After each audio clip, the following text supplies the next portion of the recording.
Welcome to HMS, let the power flow. Feel the rhythm in your veins.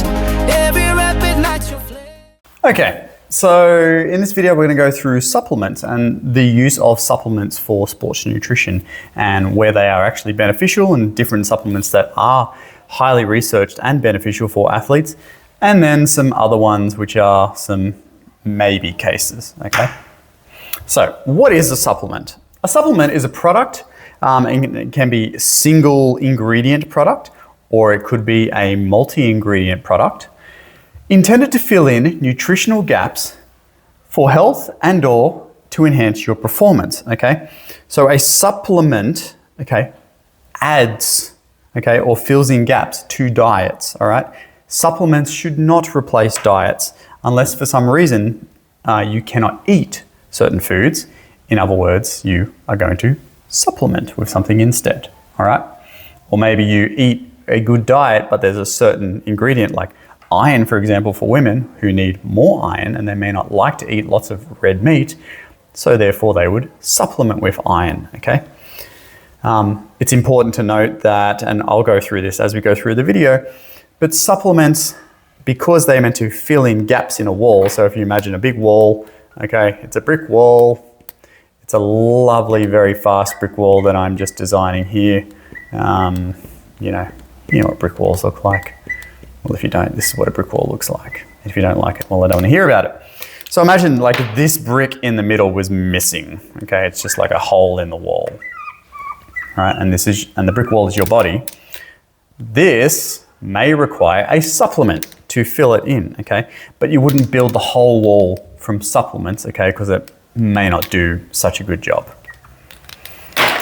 And as I was saying, it is important to note that if the wall is complete, taking most types of supplements are actually not going to do anything for you and could be detrimental to health and performance. So that's important to note going forward.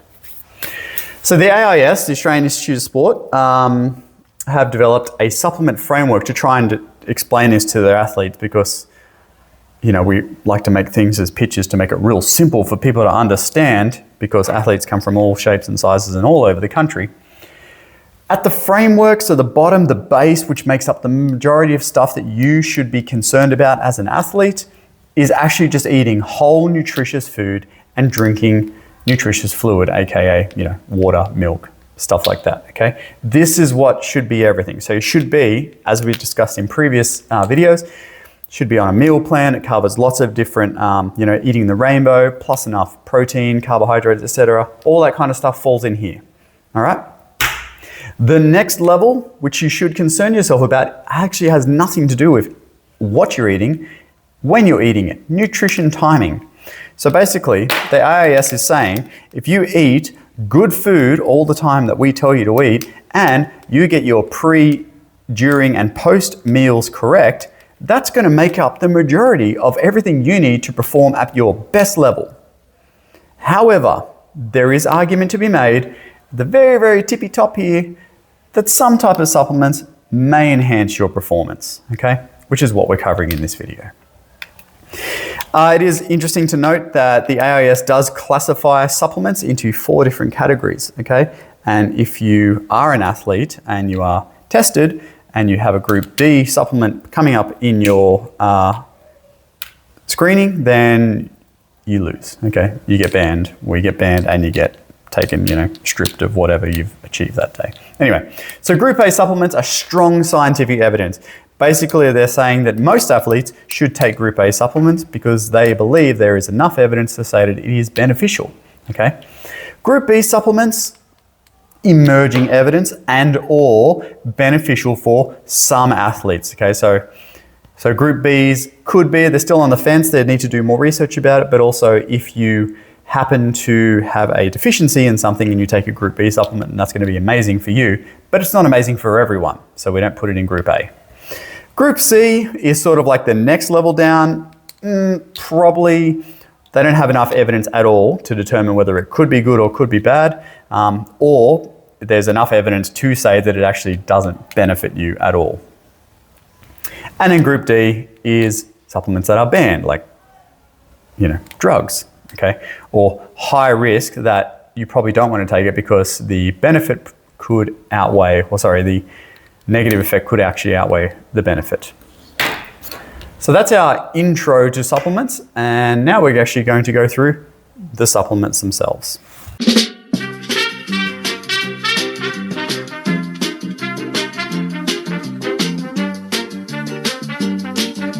Okay, so our first category we're looking at of supplementation is micronutrients, being vitamins and minerals. So I'll do vitamins first and then I'll do minerals afterwards. And yes, this video is probably going to be 2 parts.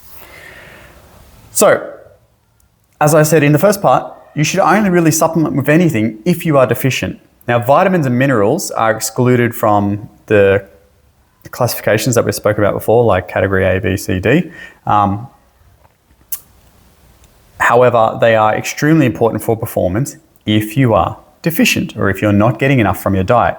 But remember, if you're eating a varied diet of whole nutritious foods and eating the rainbow, you should never really need to take a multivitamin, which would be the best place to supplement vitamins and minerals. So there is 2 categories of vitamins there, and I haven't listed all the vitamins here, just giving you the main ones to remember. There are fat-soluble vitamins and water-soluble vitamins. So fat-soluble vitamins mean that you need to get enough over time, because what happens is when you consume them, they actually get stored in fat tissues around the body, okay? So that means that you hold on to it for longer, they are slow to build up, and they are slow to be removed from your system, okay? These ones also, because they are fat-soluble, means that it can actually build up to dangerous levels. So you can get too much of these things and then cause negative health effects, okay? But the fat-soluble vitamins are A, D, E, and K. Vitamin A is important for vision and skin health. Vitamin D, bone health, immune system. Vitamin E is a powerful antioxidant, and vitamin K is good for blood clotting, as in like you've cut yourself and you need to not bleed out. So these ones you need, well, for all of them you need small amounts, okay? But these ones you need less of. However, water-soluble vitamins means that you basically need to get enough on a daily basis, because anything that is not immediately used by the body, you will urinate out, okay, or sweat out, okay? So water-soluble vitamins need to be consumed regularly, probably on a daily basis, and you just get them through your food. Remember, these are like trace amounts, hence the name micronutrients, okay? So the common ones that we're looking at are B vitamins and vitamin C. So B vitamins, so I could have told you the purpose of each of them, but you don't really need to know that. So B1, B2, B3, B6, B12, B vitamins, they are good for energy resynthesis, so they don't create energy. Remember, we get energy from glucose, but what they do is they help resynthesize ATP. Good for your metabolism and good for red blood cell function, okay? So the red blood cells can then transport the other things around the body.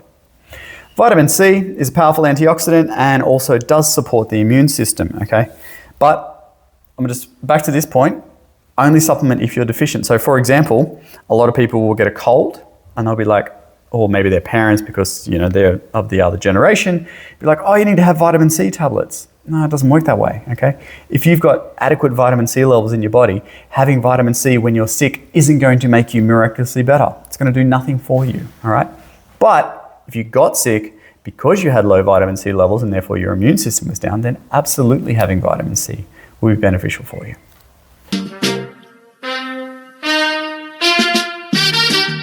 Okay, so important minerals that I think you should probably know about.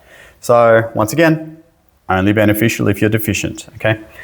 Calcium. Calcium is good for bone health and muscular contractions with nervous system signaling. Iron, very important for oxygen transport. I've covered this a million times now. Magnesium, good for muscle functioning and potentially the relaxation of muscles. Sodium is good for fluid balance, as in maintaining hydration. Potassium also works with sodium. You have a sodium-potassium pump.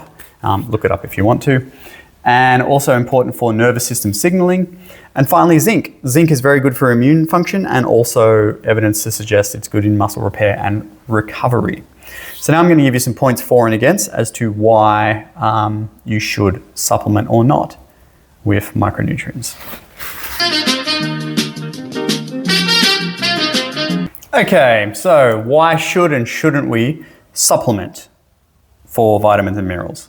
So let's look at why should we. First of all, it corrects deficiencies, obviously, and therefore leading to greater performance because you have adequate levels such as iron to transport enough oxygen around your body for sustained performance during aerobic events, blah, blah, blah, blah, blah. Good amounts of antioxidants for cellular health, so it reduces cellular stress and enables recovery to happen. And we know that your vitamins are very good for oxygen transport and energy resynthesis, etc. However, why shouldn't we supplement with micronutrients? So supplementing with micronutrients actually has very low absorption compared to the amounts that you actually get from normal food, okay? This is why if you've ever had a multivitamin before, or if you haven't, you're about to learn, when you take a multivitamin, you know, the next couple of urinations that you have are like bright yellow because your body is literally urinating out all of the vitamins and minerals that it didn't absorb, okay? So if your vitamin and mineral is really expensive, you're literally just flushing it down the toilet. Good for you for wasting money. So you're going to get no benefit at all if you're not deficient in certain vitamins and minerals. Antioxidants are good for cellular health, but there's evidence to suggest that if you have too many antioxidant type foods, it actually limit adaptations, so physiological responses in the body because the cells aren't getting stressed enough, okay? Because remember, we've got that stimulus response adaptation that we spoke about in previous videos. If you are not stressing the body to cause the stimulus response to happen because you're having too many antioxidants, well, you may not get as much out of your training. And then I did mention it before, but fat-soluble vitamins A, D, E, and K, they can build up to toxic levels, meaning you get very sick and you have to go to hospital. So that is micronutrients.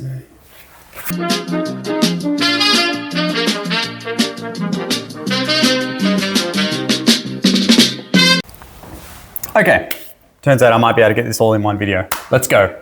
Protein supplements, okay?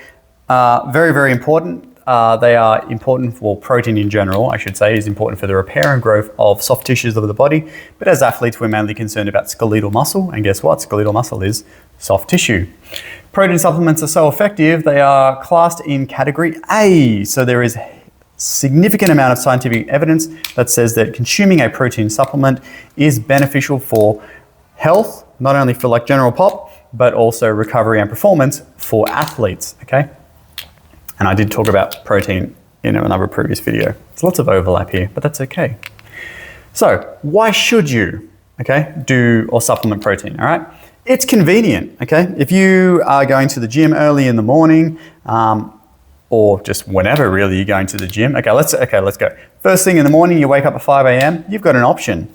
You can dump 1 scoop of protein powder in some water and chug it so you're no longer catabolic, or you could cook a quick steak and eat that at 5 a.m. I mean, I know which one I'm doing at 5 a.m. in the morning. I do like steak though, but it's not really the time for steak. So it is super convenient. And then let's say you go to training, okay? And then after training, your part of your nutrition plan is to have 30 grams of protein and 30 grams of carbohydrates immediately post-training. Well, once again, you can either get your steak and rice out, or that you've been sitting in your bag all day since 7 a.m. and it's now like 5:30 in the afternoon in a 40-degree summer day. So, salmonella. Or you could just have a protein shake, okay? Super convenient, all right? And actually, per gram, it is cheaper than most meat, so chicken, steak, etc. I should have wrote, that's okay. Make an additional note from what I say. It is good for hypertrophy. Now, hypertrophy is growth of muscle tissue. So basically, all protein is made up of amino acids, okay? You have 2 categories of amino acids. You've got branched chain amino acids and essential amino acids, okay? Essential amino acids are throughout a whole bunch of foods, but they may not be complete.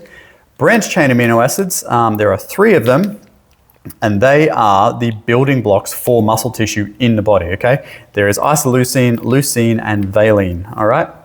Leucine in particular is strongly correlated with muscle protein synthesis. So what that means is that when you consume enough leucine, you get it above a certain leucine threshold, it actually triggers an enzymatic response in your body to start building muscle. So like imagine you've got this system that wants to build muscle, you have enough leucine in a meal, and then your body goes searching throughout, the system goes searching throughout your body. It's like, right, where can I build muscle? Now, obviously, if you haven't trained, consuming high amounts of protein isn't going to build anything because there's no signal in your body to build muscle, okay? It's like the train is delivering muscle tissue, but it's got nowhere to drop it off because there's no stations, all right? So you're training, oh, geez, that's a good analogy. I like that one. So yeah, very, very good for triggering this, but only in response to training. You can't just sit on your butt and consume protein and get jacked. Third one, we've got recovery, obviously because of this, so these two go hand in hand. And number 4, we've got actually variety in protein. You don't just go to protein. If you go to a supplement shop, like we have supplement shops, right? And most of them is from protein. Mind you, probably also most of it is a waste of money, but that's for a separate topic. So if we want to have different types of protein supplements, you can have a whey, so whey protein concentrate or an isolate, or then even above an isolate, you've got a hydrolysate for pre and post training. Okay, so they are very quickly digested and absorbed by the body. You can have a casein protein for like pre-bed, so that's very, very slow digesting, so that can sort of keep your body in recovery state overnight so you don't become so catabolic while you're sleeping. And if you are a vegetarian or a vegan, we have vegan protein, which is basically based off pea protein molecules, and they extract enough of it to try and match, and then they add in branched chain amino acids to try and make it look to your body like it's normal protein powder. So you can do all that stuff, okay? Lots of benefits for protein. Why wouldn't you take a protein supplement? Well, it's expensive and it's a waste if you're already consuming your 1.6 to 2 grams of protein per kilogram from your diet already, okay? So remember, 100 grams of meat has about 20 grams of protein in it. So if a male is consuming about 500 grams of meat per day, plus they're having some yogurt and a couple of eggs, well, there's your 1.6 grams per kilo already, and you have no need to have a protein supplement. Timing is also more important than quantity. So there's evidence to suggest that you could go down below this number to like 1.2 grams per kilo if you're having protein like immediately pre-training, post-training, and then something before bed, all right? And spreading your protein load out throughout the day to keep your body from getting in a catabolic state. So that's, so I'll add that here.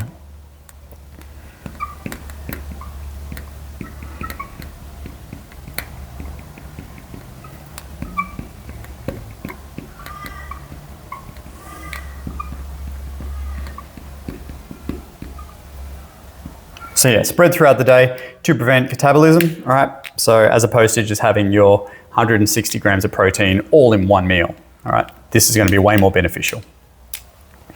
And then thirdly, excess consumption does nothing, and it may actually stress your digestive system. And they used to say kidneys, it's not gonna hurt you to write it down. It's not necessarily right or wrong, but yeah, excess consumption is completely unnecessary. So that's protein.